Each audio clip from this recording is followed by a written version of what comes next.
Olá pessoal, tudo bem? Sejam muito bem-vindos a mais um vídeo aqui no canal Curiosidades com VDZ.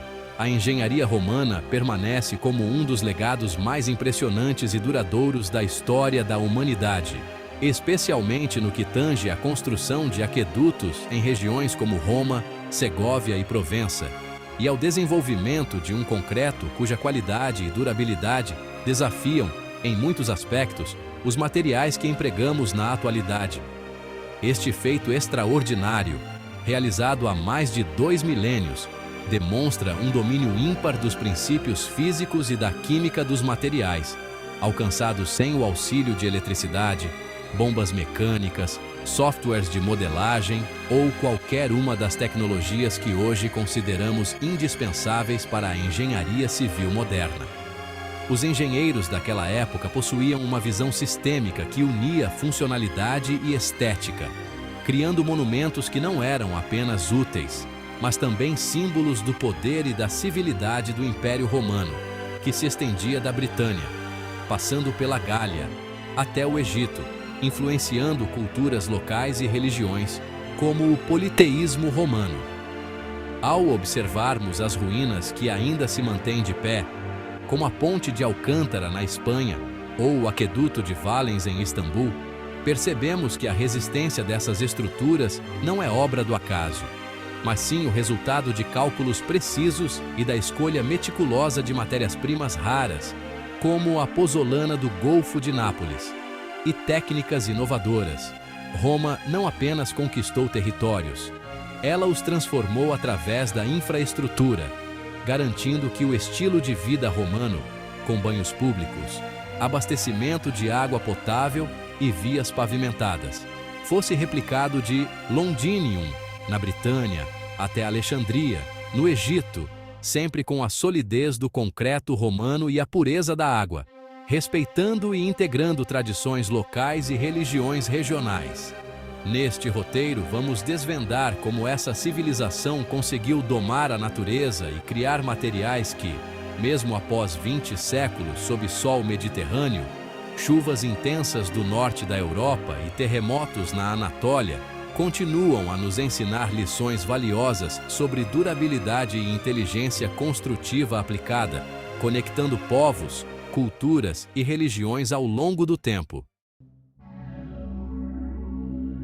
O crescimento urbano sem precedentes foi o grande desafio que impulsionou as inovações romanas, especialmente na região do Lácio, coração da Roma antiga. Roma se tornou o epicentro de um império vasto e extremamente populoso no século Pio do Cristo, chegando perto de 1 milhão de habitantes, atraindo povos de toda a bacia do Mediterrâneo, como gregos, egípcios, sírios e judeus. Métodos tradicionais como poços artesianos e cisternas domésticas logo se mostraram insuficientes para tanta gente, especialmente nos bairros densamente povoados do Suburra e Esquilino. O rio Tibre era sujo e pouco confiável, agravando ainda mais o problema, pois recebia esgoto e resíduos de toda a cidade. E os poços não conseguiam alcançar águas profundas o bastante para abastecer a cidade, principalmente nas áreas altas do Aventino e Quirinal. Esse número colossal de moradores só seria visto novamente na Europa Ocidental durante a Revolução Industrial, séculos depois da queda do Império Romano do Ocidente. A pressão logística era constante. Garantir água e comida era vital para evitar revoltas populares, como as registradas nos anais de Tácito e Suetônio. A densidade demográfica exigia soluções além do básico, pois a falta de saneamento e água potável criava o cenário perfeito para epidemias devastadoras, como as que atingiram comunidades cristãs e pagãs. Nesse contexto de necessidade extrema, a engenharia hidráulica romana floresceu, aproveitando o relevo da região central da Itália. Os engenheiros buscaram fontes distantes, transformando essa busca em uma ciência exata, conectando regiões como Aniene e Colli Albani à capital. A água passou a ser o combustível da engrenagem social da maior potência do Mediterrâneo, sustentando templos, banhos públicos e festivais religiosos de múltiplos cultos.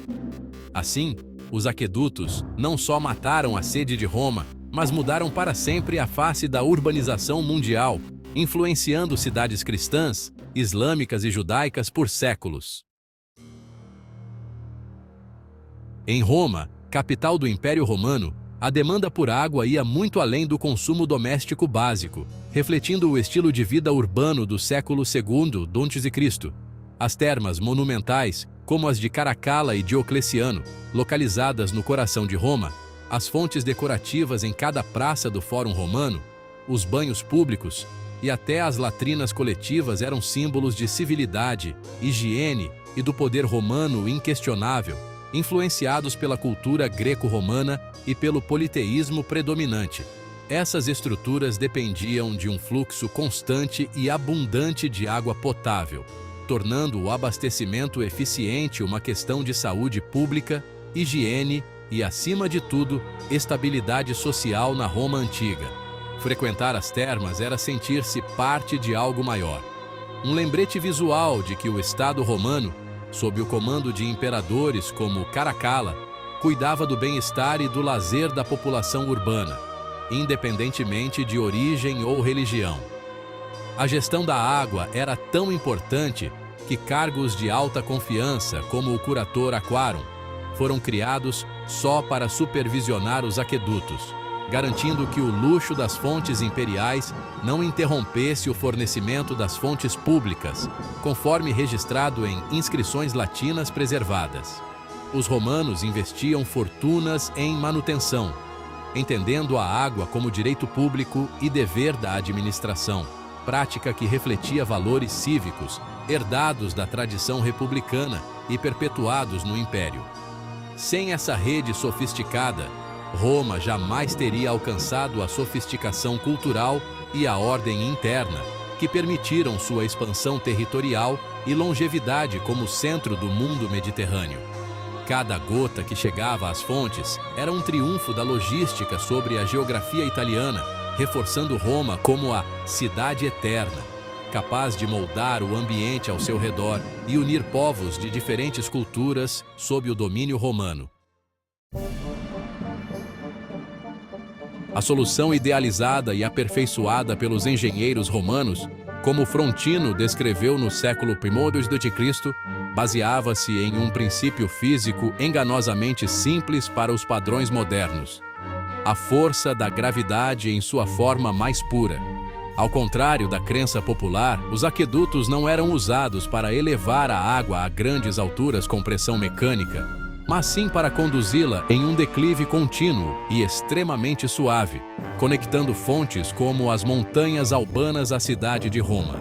Esse fluxo partia de fontes de água pura localizadas em regiões montanhosas, como o Subiaco ou aquíferos distantes, até pontos de distribuição estrategicamente posicionados dentro das muralhas de Roma, próximos ao Fórum Romano e ao Templo de Júpiter.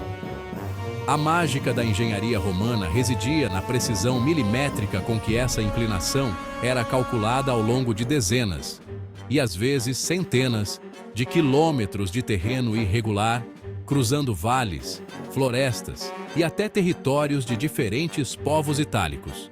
Um declive muito acentuado faria a água correr com violência, erodindo os canais e tornando o fluxo instável. Já um declive muito suave causaria estagnação, tornando a água lodosa e insalubre, como observado em antigos assentamentos etruscos.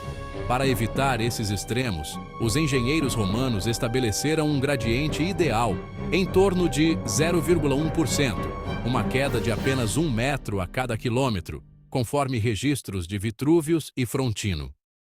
Manter essa precisão exigia conhecimento topográfico e ferramentas de nivelamento extremamente avançadas para a época, desenvolvidas por culturas influenciadas pela engenharia grega e etrusca. Às vezes era preciso cavar túneis sob colinas ou construir pontes monumentais para manter o gradiente perfeito, atravessando regiões habitadas por diferentes povos e religiões do Império Romano. Tudo isso sem tecnologia digital, desafiando a lógica de uma sociedade antiga, mas impulsionada pela cultura romana de inovação e respeito aos deuses das águas, como Neptuno. Assim, a água percorria dezenas ou até centenas de quilômetros, sempre fluindo graças à força silenciosa da gravidade, conectando vilas, cidades e templos do vasto Império Romano. Os aquedutos garantiam água limpa e constante para milhões de romanos, cidadãos, soldados, sacerdotes e estrangeiros. Dia e noite, ano após ano, sustentando banhos públicos, fontes e rituais religiosos. Tudo isso era possível graças ao domínio absoluto da gravidade pelos engenheiros romanos, herdeiros de tradições etruscas, gregas e da própria cultura de Roma antiga. O sucesso de um aqueduto romano, como o de Segóvia, na Espanha, ou o monumental Ponte do Gard, na Gália, dependia da inclinação cuidadosamente calculada. Se a inclinação estivesse errada, como já ocorreu em trechos do Aqua Claudia em Roma, nada funcionava. Se fosse íngreme demais, o canal quebrava, como visto em Cartago. Se fosse plano demais, a água parava, como em Éfeso. Os romanos buscavam uma inclinação suave, só o suficiente para manter a água correndo, como em Tarragona, na antiga província da Hispânia Citerior. Às vezes, a diferença de altura era de poucos metros em muitos quilômetros, como no Aqua Márcia, que abastecia a Roma antiga. Entre os instrumentos usados para alcançar essa precisão de 0,1%, destaca-se o chorobates, um nível de água portátil, com cerca de 6 metros, canais superiores para alinhar na horizontal e fios de prumo laterais para medir a verticalidade, utilizado até em obras próximas a locais sagrados como Jerusalém. Já a groma era um dispositivo mais simples, mais engenhoso, usado para traçar linhas retas perpendiculares e garantir que o canal fosse perfeitamente retilíneo durante a construção, como nas planícies da Campanha. Com a groma, os agrimensores podiam projetar a rota do aqueduto por planícies e florestas, atravessando territórios multiculturais como a Síria romana, mantendo o declive uniforme e evitando curvas desnecessárias que prejudicariam o fluxo. O uso combinado dessas ferramentas permitia aos engenheiros superar obstáculos naturais com uma precisão que hoje só replicamos com níveis a laser e GPS, conectando cidades de diferentes culturas e religiões sob o Império Romano. Cada trecho era verificado várias vezes, pois qualquer erro no início poderia resultar em um canal que não levasse água ao destino final, como as termas e templos de Alexandria. Os romanos transformaram a observação da natureza em uma disciplina técnica rigorosa, onde o olho humano e a física básica trabalhavam juntos para criar sistemas hidráulicos infalíveis, servindo cidades de diferentes povos e crenças. A habilidade de operar esses instrumentos era passada de geração em geração entre os engenheiros do exército romano e aprendizes de várias culturas, garantindo o padrão de qualidade romana em todo o império, do Mediterrâneo à Ásia Menor. É um equívoco comum imaginar os aquedutos romanos apenas como grandiosas arcadas de pedra, como o famoso Pont du Gard, no sul da França, ou os arcos da Água Cláudia, que cruzam os vales próximos a Roma, capital do Império Romano. Na verdade, cerca de 80% a 90% de toda a extensão desses sistemas era construída de forma subterrânea, por razões práticas e estratégicas, desde o século IV a.C., durante a República Romana. Canais escavados no subsolo protegiam a água da evaporação sob o sol Mediterrâneo, mantendo-a fresca até chegar a cidades como Roma, Cartago e Éfeso, centros urbanos do mundo romano. Além disso, a estrutura subterrânea evitava a contaminação por detritos, animais mortos e poeira, preservando a pureza da fonte, essencial para os rituais religiosos romanos e o abastecimento das termas públicas. Do ponto de vista militar, aquedutos subterrâneos eram muito menos vulneráveis a ataques ou sabotagem durante cercos, como nas campanhas de expansão do Império Romano no Oriente Médio. As icônicas pontes arqueadas, só eram usadas quando o trajeto cruzava vales profundos ou rios, exigindo soluções aéreas, como nas regiões da Gália e da Península Itálica. Nessas situações, os romanos aplicavam sua engenharia de arcos para transpor barreiras e manter a inclinação ideal da água, usando instrumentos de medição herdados da tradição etrusca e grega. Essa escolha entre o invisível e o monumental mostra o pragmatismo romano, eficiência e segurança acima da ostentação arquitetônica, refletindo valores da cultura romana e sua religião voltada à utilidade pública. O segredo dos aquedutos está na combinação de discrição, proteção e genialidade construtiva, integrando saberes de diferentes povos do Mediterrâneo antigo. Por trás das pedras visíveis, existe uma rede oculta que garantiu água pura e segura por séculos, conectando culturas, religiões e cidades do vasto Império Romano. Construir um aqueduto romano, como o monumental Aqua Anio Novus próximo a Tivoli, na Itália Central, era uma operação colossal de engenharia. Exércitos inteiros de trabalhadores eram mobilizados, legionários experientes vindos de Roma, escravos capturados em campanhas na Gália, Egito e Síria, engenheiros civis treinados nas tradições construtivas etruscas e arquitetos renomados do Império, todos reunidos sob o olhar atento das autoridades romanas. O processo começava com a busca por fontes de água de alta qualidade nas montanhas dos Apeninos, avaliadas por critérios empíricos como pureza, ausência de depósitos minerais e até mesmo rituais religiosos dedicados a deuses como Hércules, protetor das águas. Após definir a rota ideal, baseada na topografia do Lácio, enormes quantidades de terra eram removidas manualmente para abrir as valas dos canais subterrâneos, atravessando campos agrícolas e bosques sagrados.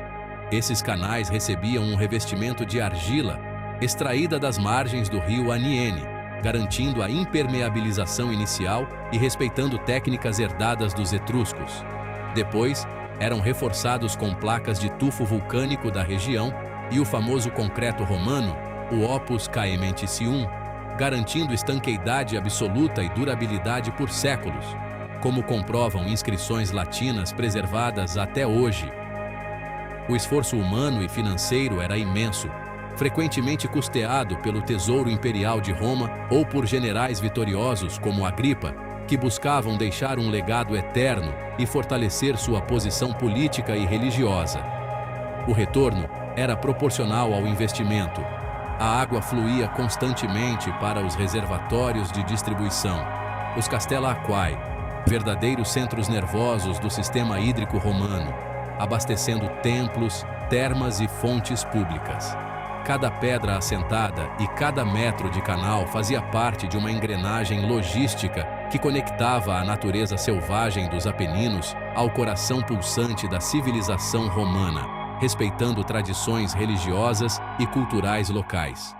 A construção de um aqueduto era uma declaração inequívoca. Roma possuía os recursos naturais da Península Itálica, a técnica herdada de etruscos e gregos, e a vontade política de dominar o ambiente em benefício de seus cidadãos e súditos de todas as religiões e culturas do Império. No centro da rede de distribuição de água em Roma, capital do Império Romano, estavam os reservatórios chamados Castella Aquae. Esses centros nevrálgicos recebiam a água dos aquedutos vindos das colinas ao redor do Lácio e a direcionavam para diferentes destinos finais dentro da cidade, conectando bairros como o Palatino, Aventino e Esquilino. Por meio de um complexo sistema de tubulações de chumbo, conhecidas como fistulae ou de cerâmica, a água era enviada prioritariamente para fontes públicas como as do Panteão, termas imperiais como as de Diocleciano e, em casos raros, residências privadas da elite patrícia romana. A gestão desse fluxo era altamente complexa, tanto técnica quanto juridicamente, sendo regulamentada por leis rigorosas como a Lex Quinctia de 9 a.C. promulgada sob o imperador Augusto, que protegia toda a infraestrutura hídrica da cidade sagrada de Roma, centro do paganismo romano. Essa legislação visava coibir desvios clandestinos, conhecidos como perfurações, e garantir que o acesso às fontes públicas, essenciais para a plebe urbana romana, nunca fosse interrompido por interesses particulares, protegendo o direito coletivo em uma sociedade politeísta e estratificada. Funcionários especializados, como os curatores aquarum, patrulhavam as linhas dos aquedutos em busca de vazamentos ou roubos de água, aplicando multas pesadas e punições severas para quem comprometesse o sistema vital da capital do mundo romano. A Lex Quintia também definia zonas de proteção ao redor dos canais, proibindo construções ou plantações que pudessem danificar as paredes do aqueduto ao longo de seu trajeto pelo território do Lácio, protegendo a infraestrutura que abastecia templos, mercados e bairros residenciais. Esse controle administrativo mostra que os romanos viam o sistema de águas como patrimônio vital do Estado, essencial para a ordem, justiça social e manutenção dos rituais religiosos que dependiam da pureza da água em templos e banhos públicos. A eficiência dessa distribuição urbana permitia que Roma funcionasse como uma metrópole moderna, levando água a todos os cantos, do Vaticano à Piazza Navona, de forma organizada e tecnicamente superior a qualquer outra cidade da antiguidade, consolidando sua posição como centro cultural, político e religioso do mundo romano. Construir um aqueduto começava na fonte, achando uma nascente ou rio limpo, como as águas cristalinas que brotam nos contrafortes dos Apeninos, próximas a Subiaco, no Lácio, região central da Itália, berço de muitos aquedutos romanos.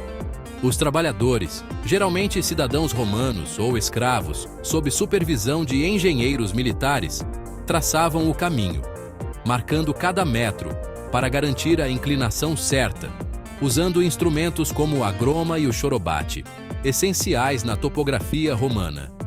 Depois vinham as escavações, túneis e construções, como se vê nas fundações do Pont du Gard, na Provença, França, um dos maiores aquedutos do mundo romano. Os canais eram revestidos com concreto romano, uma mistura especial de cal, água, cinza vulcânica, pozzolana, da região de Puteoli perto de Nápoles, e pedras locais. Às vezes, era despejado ainda quente e endurecia forte, especialmente sob o clima seco e quente do Mediterrâneo. O verdadeiro segredo estava na química, estudada hoje por pesquisadores da Universidade La Sapienza, em Roma. A mistura formava cristais, como a tobermorita, e pequenas rachaduras se fechavam com o tempo, um processo observado em amostras retiradas de aquedutos antigos. A cal reagia com a água, tornando o concreto autocurável, fenômeno comprovado em sítios arqueológicos como Pompeia. Por isso o concreto romano dura tanto, até em água do mar, como nos portos submersos de Baiae, onde o material resiste há séculos. Uma pesquisa fascinante de 2025, conduzida por arqueólogos franceses e italianos, analisando incrustações de carbonato nos aquedutos de Arles, na Provença, revelou a sofisticação da manutenção hídrica e a incrível adaptabilidade da engenharia romana em províncias distantes do Império, como a Gália Narbonense. Os pesquisadores mostraram que os aquedutos eram sistemas vivos, modificados, expandidos e mantidos por séculos pelos técnicos locais, muitos deles galos romanizados. O exemplo de Arles é impressionante. Um aqueduto construído para abastecer a cidade romana de Arelate teve sua função alterada décadas depois para alimentar o colossal complexo industrial de Barbigal, com 16 rodas d'água em cascata moendo toneladas de grãos diariamente. Um reuso inteligente e industrial da infraestrutura hidráulica, fundamental para a economia da Gália romana. Os romanos limpavam regularmente os canais para remover depósitos de calcário e substituíam trechos danificados com novos revestimentos de concreto, garantindo que a infraestrutura servisse a múltiplas gerações, sem falhas graves. Tradição mantida por comunidades locais até a Idade Média. Barbegal permanece como o maior complexo de energia mecânica do mundo antigo, mostrando como a engenharia romana convertia o fluxo hídrico em progresso industrial e riqueza, influenciando a cultura tecnológica da Europa Ocidental. Tudo isso dependia de um elemento fundamental: o concreto romano, chamado Opus Caementicium. Diferente do cimento Portland moderno, que endurece e se torna frágil, o material romano tinha propriedades quase miraculosas, capaz de se autocurar e ficar mais resistente com o tempo, especialmente em contato com água, como se vê do Mediterrâneo ao Oriente Próximo e Norte da África. Estruturas como o Panteão desafiam o tempo, terremotos e intempéries há mais de 2 milênios. Cientistas modernos, de Roma a Berkeley, ainda buscam entender por que o concreto romano supera o nosso. E a resposta está na sua composição química e no processo de fabricação, muito mais avançados do que se imaginava. O Opus Caementicium foi a base do Império, permitindo a criação de portos, faróis, anfiteatros e aquedutos que se fundiram à paisagem de forma permanente e indestrutível do Atlântico ao Mar Negro. Compreender a ciência por trás desse concreto vivo tornou-se uma das missões mais importantes da arqueologia moderna, buscando lições para um futuro mais sustentável, conectando o legado romano à engenharia contemporânea em todo o mundo. A fórmula do concreto romano era baseada em uma mistura precisa de cal, óxido de cálcio, água e um agregado vulcânico especial chamado pozzolana, encontrado na região de Nápoles, no sul da Itália, berço da cultura romana. A pozzolana, nomeada devido à cidade portuária de Pozzuoli, próxima a Nápoles, é rica em cinzas do Vesúvio e possui propriedades químicas que reagem com a cal para formar uma argamassa extremamente estável, fundamental para a arquitetura romana. Ao contrário do cimento comum de hoje, que pode ser corroído pela água do mar, a mistura romana de pozzolana e cal cria cristais de alumínio tobermorita que reforçam a estrutura interna do material, como visto nos aquedutos que cruzam a Europa. Essa reação química lenta continua por décadas, preenchendo os poros do concreto e impedindo que agentes externos causem oxidação ou erosão, protegendo monumentos históricos em toda a bacia do Mediterrâneo. Os romanos transportavam toneladas dessa cinza vulcânica por navios através do Mediterrâneo, conectando culturas e províncias do Império Romano, do Egito à Espanha, mostrando que sabiam que esse era o ingrediente essencial para obras duráveis em qualquer província. O uso desse agregado permitiu construir estruturas subaquáticas, como os quebra-mares do porto de Cesareia, na antiga Judéia, que endureceram sob a água e permanecem sólidos até hoje, resistindo ao tempo e às mudanças culturais da região. Pesquisas recentes do MIT, em colaboração com universidades italianas, revelaram que pequenos nódulos brancos de cal viva, chamados clastos de cal, eram o ingrediente secreto para a autocura do concreto romano. Esses nódulos funcionam como reservatórios de cálcio reativo, prontos para reparar fissuras assim que entram em contato com a água, garantindo a longevidade das estruturas em diferentes regiões do Império. O segredo estava no método inovador de mistura a quente, onde a cal viva era combinada diretamente com a pozzolana e a água, liberando calor e deixando partículas altamente reativas no concreto. Uma técnica desenvolvida por engenheiros romanos. Quando uma fissura surgia, a cal viva se dissolvia, saturando a trinca com cálcio e cristalizando rapidamente, selando a rachadura e restaurando a estrutura, como comprovado em ruínas de Segóvia, na Espanha. O concreto romano era, assim, um material inteligente, capaz de se reparar sozinho e resistir por séculos, superando o concreto moderno e inspirando engenheiros de todo o mundo, de diferentes religiões e culturas. Aprender com essa genialidade pode revolucionar nossas cidades, tornando-as mais fortes, duráveis e sustentáveis para o futuro, conectando o legado romano à vida contemporânea em todo o mundo. Essas descobertas sobre o concreto romano, originário da Roma Antiga, têm um potencial disruptivo imenso para a engenharia civil moderna e para a preservação ambiental global. Atualmente, a indústria do cimento Portland, predominante em países como Estados Unidos, China e Brasil, é responsável por cerca de 8% das emissões globais de dióxido de carbono, devido ao seu processo de fabricação altamente energético.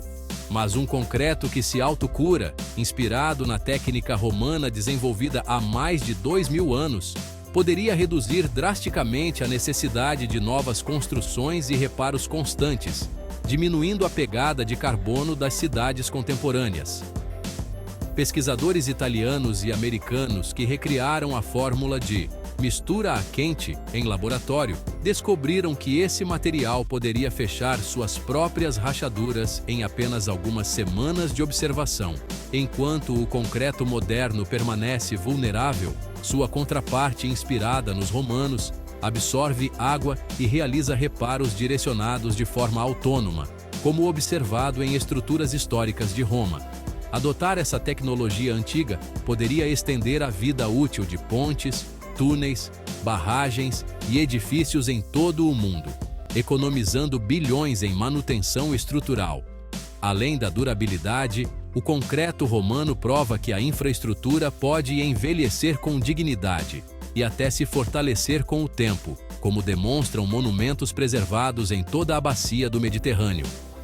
Estamos redescobrindo que a sabedoria dos antigos engenheiros romanos, influenciados pela cultura politeísta e pelo legado etrusco, pode ser a chave para resolver os desafios de sustentabilidade e infraestrutura do século XXI. Às vezes, para avançar, precisamos olhar humildemente para trás, para soluções que resistiram ao teste de mais de 2 milênios e atravessaram impérios, religiões e culturas. Em última análise, o legado dos aquedutos e do concreto romano é um poderoso lembrete. O progresso tecnológico nem sempre segue um caminho reto e ascendente. Sem laboratórios modernos, engenheiros romanos, como Vitrúvius, autor do Tratado de Arquitetura, desenvolveram materiais e sistemas que a ciência contemporânea só agora começa a entender completamente. O Aqua Virgo, construído por Marco Vipsânio Agripa em 19 a.C., ainda abastece a Fontana de Trevi hoje, provando que a engenhosidade humana pode desafiar a própria eternidade. A síntese perfeita de planejamento topográfico, preciso e microengenharia de materiais reativos transformou Roma, capital do Império Romano e centro do cristianismo primitivo, em uma metrópole inigualável por séculos. Ao redesvendar esses segredos, não estamos apenas estudando história, estamos buscando ferramentas para construir um futuro mais sólido, durável e harmonioso para o nosso planeta. Se você gostou deste conteúdo, não se esqueça de curtir, comentar, compartilhar e ativar o sininho para ficar por dentro de tudo o que rola no canal. Estarei lendo todos os seus comentários. Até o próximo vídeo. Os aquedutos e o concreto romano, como os do Pont du Gard na França e do Aqua Claudia em Roma, são mais do que maravilhas antigas. São lições de engenharia inteligente herdadas do Império Romano. Os romanos mostraram como usar ferramentas simples e as leis da natureza para resolver grandes desafios, conectando cidades como Roma, Nimes e Segóvia. Os métodos deles eram cuidadosos, pacientes e cheios de criatividade, refletindo a cultura inovadora do povo romano. O concreto deles era vivo, capaz de se regenerar e durar séculos, como vemos nas ruínas de Pompeia e Hóstia Antiga. Os aquedutos trouxeram saúde e vida para milhões em todo o Império Romano, de Constantinopla a Cartago. Hoje, enfrentamos novos desafios, cidades crescendo e recursos limitados, especialmente em regiões históricas como Roma e Atenas. As ideias romanas ainda podem nos ajudar, construindo estruturas fortes, duráveis e sustentáveis, inspiradas pela engenhosidade do passado romano.